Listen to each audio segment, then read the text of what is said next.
Hello, hello, everyone. So I'm running a little late today. Ooh, a little too close there. Um, so sorry about that. But I want to tell you why, because it's one of my little peaceful living tips. So sometimes we need to prioritize in life. And today I really needed to have a little personal boost from my community. And I asked one of my dear friends who is part of my yoga student group to if she could stay after and have a cup of tea with me because I needed just some of her love, her Karen love, Karen Carino. She's a very wise and loving friend and very supportive. And I just needed a little, Jen, you can do this. You can run this business. You can rock this kind of talk. And I knew I could get it from her. So, you know what? When you need an emotional boost, when you need a little love from your community, it's okay if you run a few minutes late for something. Now, if you're employed somewhere and your employer is going to fire you for being a couple minutes late, that priority means you talk to your friend later.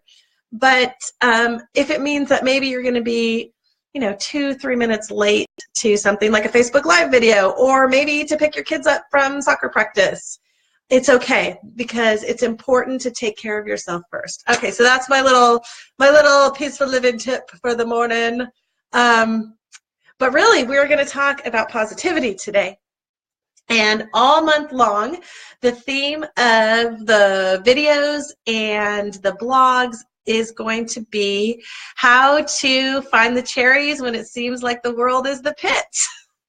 And actually, this was inspired by many conversations I've had over the years with people about how do you stay so positive, Jen? How do you always seem like you're so happy?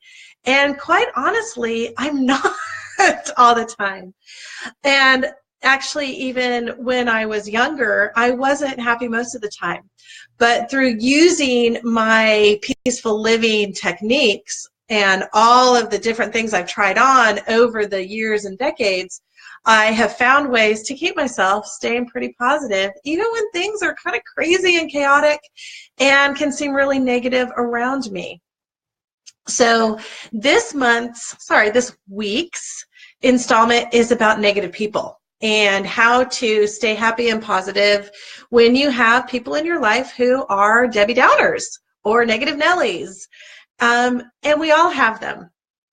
It's just something that comes with life. Maybe it's your Aunt Matilda and she just is always complaining about everything, or your friend from middle school who you love, and you love that you guys talk on the phone once a month, but she does nothing but vent and complain, and it can just be exhausting by the time you're done with the conversation.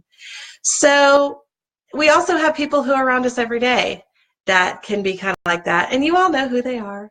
And maybe you're one of them. And if you're one of them, I would like for you to think about, hey, how can I be more positive? How can my interactions with other people be more positive? So that's my invitation to you. If you catch yourself being in that negative space all the time, let's talk. Go onto the blogs and read about how to find your peaceful living, how to find your inner happiness. Or we can talk with some coaching sessions, and that would be great too. But if you're the person who's generally pretty positive, and you find yourself being surrounded by a few or maybe many people who are not so positive, you know that it can be an emotional drain on you. And that's really hard. You can be very exhausted at the end of what should have been a fun girls' day out. Or you can be exhausted at the end of that 1.5 hour coffee that you just spent with your friend who just doesn't have anything positive to say. So what do we do about this? Now, we can definitely say, all right, maybe that person just shouldn't be a friend. And the people that you feel like, you know what, I don't want to be friends with this person, that's fine. Don't be friends with them. I am all about setting boundaries, and if the boundary means I just can't be around you anymore, then so be it. That's just what it's going to be like. And I know that I have probably had people in my life who have done that to me, maybe when I have been too negative at a period of time in my life, Or I've also had people say that I'm just so cheery all the time, I drive them nuts. So this is another time in my life, more recently maybe. That's okay. I don't feel like everybody has to like me, because that is something that is just part of life. So realize as well for your friend, if she's somebody you need to not have in your life, she needs to be okay with the fact that not everybody is going to like her. And that's okay, because other people will. But so that's the type of friend that you just want to say, I can't do this anymore. And, the question is, do you have an official friend breakup? I'm going to leave that up to you. It can go bad either way. So I find that letting people just drift apart is a little bit easier. But I know other people say that it's important to communicate about these things. So you do what you find to be easiest for you. But what I'm mostly going to talk about today is how to draw boundaries instead of build walls with the friends that you have in your life who tend to be a little negative, but who have other really great qualities, and so you want to keep them in your life. So maybe they're very loyal. Maybe they are people who are there for you whenever you need it, when you're in a crisis. And actually, that's what this blog was originally written from. One of my clients was telling me that she has this friend who she knows, my client knows, that she can pick up the phone and call this gal anytime. This is the friend from middle school, when she needs her. But she said, well, Jen, the thing is that I also try to pick up the phone and talk to her when I'm not in crisis. I try to tell her positive things and make sure that it's even and not just all negative. She said, but she doesn't do this for me. She's always complaining, and it's really hard. So what do? Okay, I have a few different suggestions, and I'm just going to give a quick overview during this video, but as always, there are a lot more juicy details on the blog that will come out tomorrow, and you can find that blog on peacefullivingwellness.com/blog.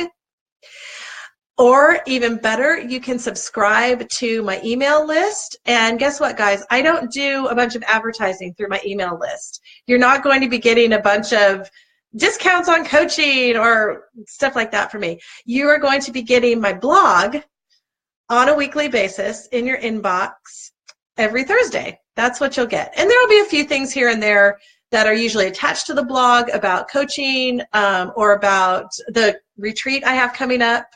But I always do a little commercial for that as well, my videos. So for today, we're just going to, in the video, cover the easy steps to take, and you can get more of the juicy details in the blog itself. So what are the easiest steps to take? Well, first and foremost, try having a mindful conversation with your friend. Now, a mindful conversation does not start with you statements. It does not say, Debbie, you're a real Debbie Downer, and I don't know if I can hang out with you anymore. You are just always so negative. So remember, in mindful communication, we want to have empathy and compassion. So we don't want to say you are this and you are that. What do you want to do instead? You want to use I statements. And you can say, Debbie, I really enjoy our friendship, and I just am so grateful to you that you are such a loyal friend. I'm concerned, though, that you seem like you're in a down spot a lot of the time. And I love to be here to listen and to be supportive of you, but I'm wondering if sometimes we can talk about more positive things. And I know you have great positive things in your life. And see how she responds. If she responds in the way that she is saying, yeah, I really am struggling with anxiety, I'm really struggling with the blues or depression, then you can say, oh my gosh, I'm so sorry that's going on for you. Maybe you and I can work together to help you find a professional to talk to about those things. If she responds by saying, well, I don't feel like I'm negative all the time, I don't know what you're talking about, then you can back off from the conversation and say, maybe I'm overreacting, or this is the way I feel about it, and I would just really like to have more positive conversations with you. Just reiterate your feelings and see where she goes from there. Now, if having a mindful conversation is not in your wheelhouse right now, maybe that is too confrontational, maybe that's just social anxiety is not going to let you do that, that's okay too, because there's other things we can do. So the other things that I suggest in setting boundaries with friends is if you have a friend who tends more towards the negative and you feel emotionally depleted by her, you can meet with her in groups instead. Now, my friend who she was picking up the phone and talking to a friend, that's different. You can't really meet in groups. But if it's somebody local, make sure that you're meeting with her in girls' nights out. You can also decrease your amount of time that you spend. So instead of saying, yeah, let's go do a whole spa day, let's spend the weekend together, because that might be too much, you can say, you know what, let's have lunch and schedule it for an hour. If you can do it during the weekday when you have to work, even better. And in that hour period of time, you can continue to redirect to the positive while you're talking to her. You would be surprised at how setting an example and redirection really helps people to start to change their behavior without even knowing that they're changing it. So the more you can turn the conversation around during those lunches to be positive and to be talking about things that are fulfilling and joyful in your life, the more she is going to start to mimic what you're doing. And again, she won't even know it. So there's a couple of good strategies. Shorten the time span, meet in groups. And by the way, if you're meeting with your friend in groups, make sure that you're not ignoring her while you're in that group. Because you guys can go out with 6, 8 people and you can spend all your time talking to these other people and she will pick up on that.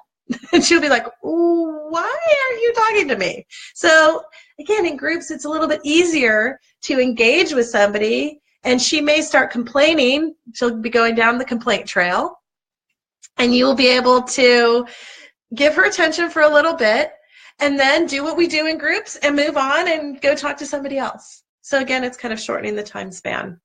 All right, so let me know what you do with the negative people in your life. Maybe you're a person who doesn't get depleted by having negative people in your life. Maybe you're a person who you love it when your friends are there for you to cry on their shoulder, and you love to be there for them too. So that's not what I'm talking about. I'm talking about when you have friends who are emotionally draining you. All right, if you have any questions, comments, I love comments. Please share them below. And share, if you think these videos are helpful to you, please share them with your friends as well. They are always housed on Peaceful Living Wellness on Facebook. And you can also find them on Peaceful Living Wellness on YouTube, my new YouTube channel. That's very exciting for me. I know people are like, oh, what?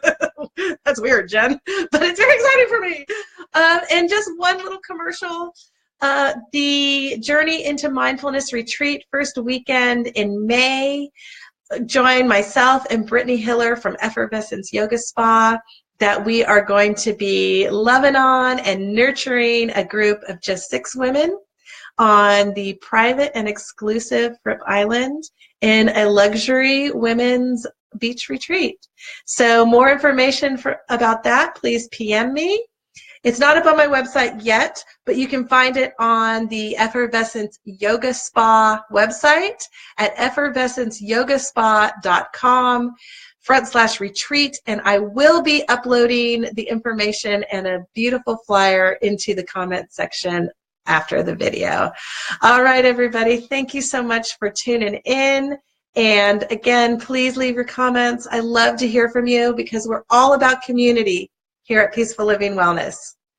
From my heart to yours, namaste.